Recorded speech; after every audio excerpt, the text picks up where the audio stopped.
दोस्तों अगर आपने सीटेट जुलाई 2024 का एग्जाम दिया है तो आप सभी के लिए यहाँ पे इंपॉर्टेंट अपडेट है। जैसा कि आपके सीटेट जुलाई का जो रिवाइज्ड आंसर की है उसको जारी करने के बाद आपने देखा होगा सीटेट की ऑफिशियल वेबसाइट ctet.nic.in पर कोई भी जो है अपडेट सीबीएसई बोर्ड की तरफ से अपलोड नहीं किया गया है।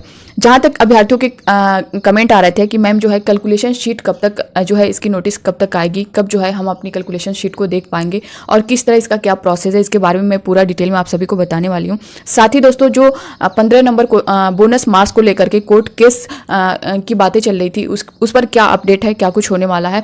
जैसा कि आपने आंसर की में देखा होगा कि बहुत से चेंज आपको दिखे होंगे कि कुछ नंबर जो है बढ़े हुए दिखे, कुछ बच्चों के जो है माइनस दिखे हैं। तो क्या अब जो है रिवाइज्ड जो रिजल्ट है वो जारी होगा या फिर मार्कशीट सर्टिफिकेट में नंबर बढ़े हुए मिलेंगे, इन सारी चीज़ों को लेकर के उनके कमेंट थे। तो यहाँ पे उसके बारे में लोग डिटेल में जानने वाले हैं। साथ ही दोस्तों उन अभ्यर्थियों के लिए एक अच्छा मौका है, तो सब कुछ यहाँ पे डिटेल में जानेंगे। बने रहिएगा वीडियो के लास्ट तक बिना स्किप किए हुए। और दोस्तों नए चैनल पर सब्सक्राइब कर लीजिएगा, बेल आइकन को प्रेस कर लीजिएगा ताकि सीटेट से रिलेटेड या किसी भी शिक्षक भर्ती से रिलेटेड हर ऑथेंटिक अपडेट आप तक टाइम पर पहुंचती रहे। सबसे पहले दोस्तों अगर यहाँ पे हम लोग बात करें कैलकुलेशन शीट को लेकर के, जैसा कि आपने देखा होगा कि आपकी जो ओएमआर शीट है आंसर की है सब जारी हो चुका है, रिवाइज्ड आंसर की जारी हो चुकी है, आपका रिजल्ट आ चुका है। तो इसको लेकर के जैसा कि मैंने बताया था रिजल्ट को लेकर के दोस्तों कि बहुत से अभ्यर्थियों के कमेंट थे कि मैम क्या रिजल्ट दोबारा आएगा, तो इस पर एक वीडियो के माध्यम से मैंने आप सभी को सब कुछ डिटेल बता दिया है। तो यहाँ पे बहुत ज़्यादा इसके बारे में हम लोग बात नहीं करेंगे दोस्तों। आपका रिजल्ट दोबारा नहीं जारी किया जाएगा क्योंकि इससे पहले की वीडियो में मैं आप सभी को ये सारी चीज़ें क्लियर बता चुकी हूँ। क्यों रीज़न है, क्योंकि आंसर की अगर आपके रिजल्ट के बाद आती रिवाइज्ड जो आंसर की आई है तो उसके बाद आपका रिजल्ट आने का चांस था, बट जो है वो जो आंसर की थी वो आपके रिजल्ट से पहले की आंसर की थी। बट इनके द्वारा जो इनकी ऑफिशियल वेबसाइट है ctet.nic.in पर जो है अपलोड जो है लेट किया गया है, यानी 8 अगस्त को अपलोड किया गया है, जबकि ये आंसर की 30 को ही तैयार थी। 31 जुलाई को तैयार थी, 31 जुलाई को आपका जो है रिजल्ट जारी किया जाता है और 8 अगस्त को आपका रिवाइज्ड आंसर की जारी किया जाता है ये ऑफिशियल वेबसाइट पे।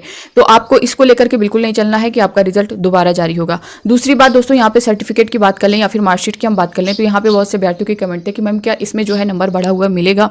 तो दोस्तों देखिए अब जो भी होना था आपका रिजल्ट जो आया है उसी बेस पर आपका मार्कशीट और सर्टिफिकेट आएगा, यहाँ पे कोई भी बदलाव आपको नहीं दिखेगा।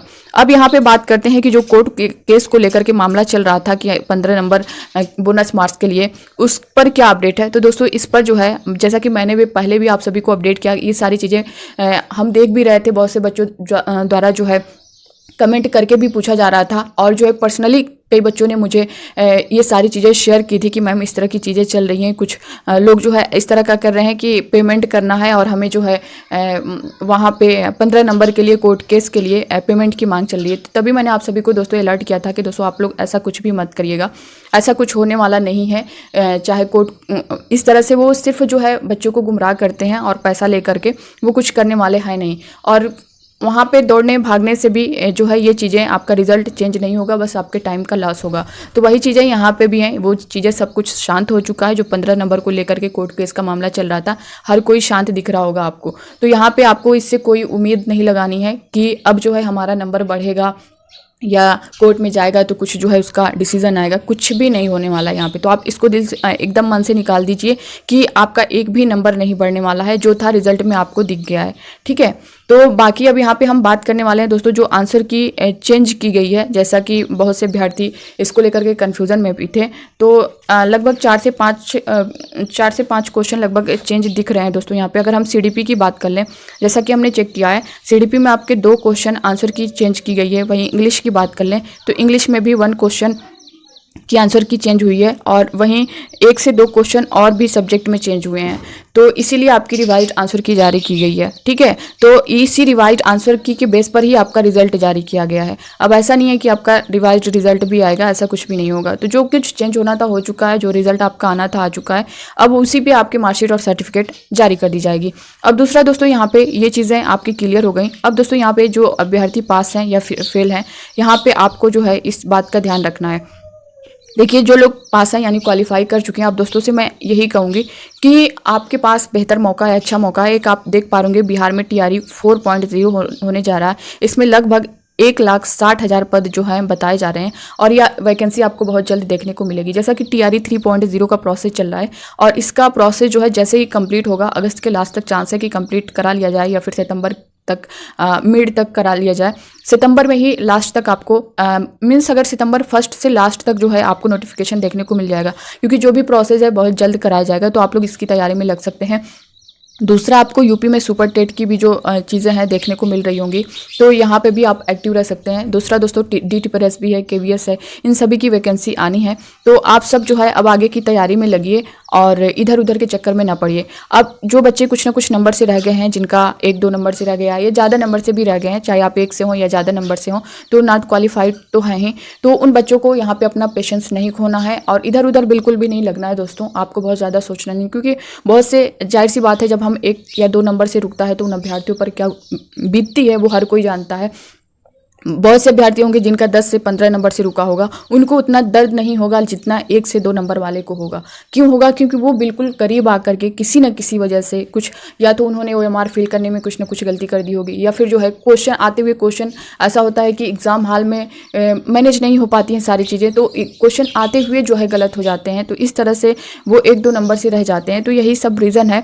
तो आप जो होना था हो चुका दोस्तों। इस पर अगर आप सोचते हैं या फिर कुछ करने की कोशिश करते हैं तो यहाँ से आपको कुछ भी नहीं मिलने वाला है। जो बीत चुका वो बीत चुका। अब आगे के लिए आप जो है तैयार रहिए, क्योंकि अगला जो सीटेट का नोटिफिकेशन है वो भी आपको जल्द देखने को मिलेगा।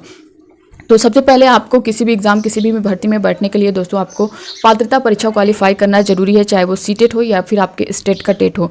सीटेट में ये बेनिफिट होता है कि अगर आप सीटेट क्वालिफाई हैं तो आप अपने स्टेट के अलावा अदर कहीं भी कोई वैकेंसी आ रही किसी स्टेट में, सेंट्रल में, तो आप वहाँ अप्लाई कर सकते हैं। बट अगर आप सिर्फ अपने स्टेट में टेट क्वालिफाई हैं तो अपने स्टेट के लिए एलिजिबल होंगे। तो आपके लिए ये सीटेट से भी फ़ायदा है। टेट से तो मान लो होगा, सीटेट के बेस पे आप अपने स्टेट में भी अप्लाई कर पाएंगे। तो यहाँ पे आपको सीटेट, मेरा यही कहना है, सभी को देना चाहिए। आप लोग टेट का, अपने स्टेट के टेट का वेट ना करें। तो आप लोग अगले एग्ज़ाम के लिए लग जाए, क्योंकि जब तक आप इसे क्वालिफाई नहीं कर पाएंगे किसी भी भर्ती में नहीं बैठ पाएंगे। तो आपके लिए बहुत ज़रूरी है, कंपलसरी है। तो आप लोग फिर से एक जोश के साथ अपना टाइम टेबल बनाइए और डेली जो है उस पर वर्क करिए। और दोस्तों इस वेट में मत रहिए कि हाँ नोटिफिकेशन आ जाएगा तब हम तैयारी शुरू करेंगे, फॉर्म फिलअप कर लेंगे तब तैयारी शुरू करेंगे। दोस्तों ऐसे ही बच्चे हैं जो पीछे रह जाते हैं। नोटिफिकेशन आएगा, आप फॉर्म के चक्कर में ही पड़ जाएंगे कि किस तरह से फॉर्म फिलअप करना है, तो क्या चीज़ें, कैसे डॉक्यूमेंट्स कलेक्ट करने हैं, ये चीज़ें। उसके बाद कहीं कुछ मिस्टेक हो गया तो उसका टेंशन बना रहेगा कि ये मुझसे मिस्टेक हो गया, करेक्शन कैसे होगा, इससे आगे कोई प्रॉब्लम तो नहीं होगी। कुछ ना कुछ दोस्तों आपके साथ लगा रहेगा। इसी वजह से अभी अच्छा टाइम है, आप मूड में होंगे अच्छा। जैसा कि आपका जो रिजल्ट आया उसके बाद अब बहुत ज़्यादा सोचने की ज़रूरत नहीं है। सब कुछ हटा के अभी आपके पास अगर कोई ऑप्शन नहीं है तो आप लोग फुल फोकस करके अपने स्टडी में लग जाइए। बाकी दोस्तों आज और सबका मैंने बता ही दिया है, जिनका क्वालिफाई है, नहीं क्वालिफाई है। तो ये थी दोस्तों इससे रिलेटेड पूरी जानकारी। ये वीडियो आपको ज़रा भी हेल्पफुल लगी होगी तो आप लोग लाइक कर दीजिएगा, ज़्यादा से ज़्यादा लोगों तक शेयर करिएगा, नए हो चैनल पर सब्सक्राइब कर लीजिएगा। और दोस्तों आपसे रिक्वेस्ट है, बहुत से ऐसे कैंडिडेट हैं जो प्रॉपर वीडियो को देख रहे हैं मगर अभी तक चैनल को सब्सक्राइब नहीं किए हैं, तो रिक्वेस्ट है आप जो है सब्सक्राइब का बटन प्रेस कर लें ताकि नोटिफिकेशन आपको टाइम टू टाइम मिलता रहे। बाकी फर्स्ट अटेम्प्ट में आपको किस तरह से सीटेट निकालना है, क्या करना है कि आप जो है फर्स्ट अटेम्प्ट, बहुत से अभ्यर्थियों के अभी कमेंट आते हैं कि मैम मैंने दो बार दिया, तीसरा अटेम्प्ट था मेरा नहीं क्वालिफाई हुआ। तो इसके बारे में भी दोस्तों अगर आप कहेंगे तो मैं चीज़ें बता दूँ, क्योंकि सिलेबस आपका बहुत बड़ा होता है, कहाँ से क्या कितना पढ़ना है, हम लोग ने क्या आइडिया अपनाया था। तो वो चीज़ें जो जब आपको गाइडेंस मिलेगा ना तो आप वो काम थोड़ा ईजिली कर लेंगे कि हमें कौन सा टॉपिक अच्छे से पढ़ना है, कहाँ से सीटेट बार बार क्वेश्चन उठाता है। तो अगर आप कहेंगे तो इस पर मैं वीडियो बना दूंगी। तो बस इस वीडियो में इतना ही, मिलते हैं नेक्स्ट अपडेट के साथ। तब तक के लिए bye bye, take care, thank you.